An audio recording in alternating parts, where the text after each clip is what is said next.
Seorang wanita pindah ke rumah baru dan lupa pasang tirai, tapi nyaris kehilangan nyawa. Detik berikutnya, ia sadar ada pria di gedung seberang menatapnya diam. Merasa diintip, ia pun mendekati jendela. Namun pria itu tak mengalihkan pandangan meski kehadirannya disadari. Keduanya saling menatap. Saat Lisa curiga sosok itu cuma manekin, tiba-tiba lampu ruang tamunya menyala.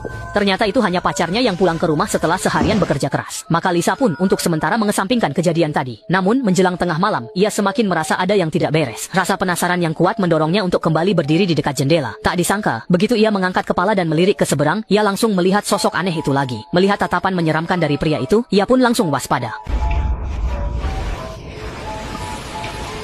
Tidak, demi tidak mengganggu pekerjaan pacarnya keesokan harinya, ia tidak menceritakan apa yang baru saja dilihatnya. Namun, saat keluar rumah keesokan harinya, entah kenapa Lisa malah berhenti di bawah apartemen pria itu. Anehnya, meskipun saat itu sudah siang bolong, tirai di rumah pria tersebut tetap tertutup rapat. Sepulangnya, ia berniat menonton televisi untuk mengalihkan perhatian, namun tak disangka, berita di televisi justru menyiarkan sebuah kasus pembunuhan.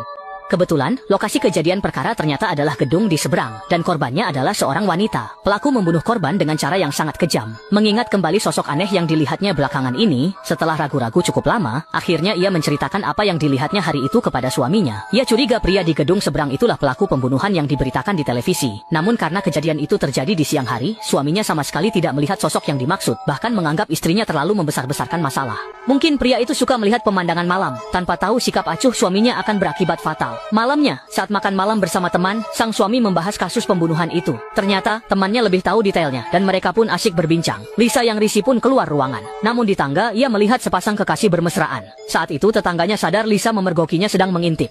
Usai minta maaf, Lisa buru-buru pergi. Di bawah, koran jalanan memuat berita pembunuhan terbaru. Berdasarkan info itu, ia mencari data pelaku di internet. Ia tahu pelaku membunuh 4 gadis, bahkan ada video korban selamat. Gadis itu bercerita saat terbangun, ia melihat pria di samping ranjangnya dalam gelap. Lalu pria itu menutupi kepalanya dengan sarung bantal. Lalu pisau dingin kembali menempel di lehernya. Gadis itu berkata, pelaku bisa saja membunuhnya. Tapi tiba-tiba ia berhenti dan duduk di tepi ranjang, menatapnya bak kucing mempermainkan tikus. Pulang ke rumah, Lisa teringat kata-kata gadis itu. Ia sadar kebiasaan pelaku mirip pria di gedung seberang. Di jalan pun Lisa waspada mengamati sekitar, takut pria itu mengikutinya. Untuk meredakan ketegangan, maka Lisa pun pergi sendirian ke bioskop. Saat itu di dalam ruangan hanya ada beberapa orang saja. Setelah memastikan tidak ada orang yang mencurigakan, ia pun merasa tenang dan memilih tempat duduk yang sepi. Tak disangka, ketika ia sedang asyik menonton, tiba-tiba seseorang berjalan ke arahnya dari belakang. Seketika Lisa menjadi tegang. Padahal masih banyak kursi kosong di sekitarnya, tapi orang itu justru memilih duduk tepat di belakangnya. Namun, Lisa tidak berani menoleh secara terang-terangan, jadi ia hanya bisa melirik ke belakang dengan sudut matanya secara diam-diam.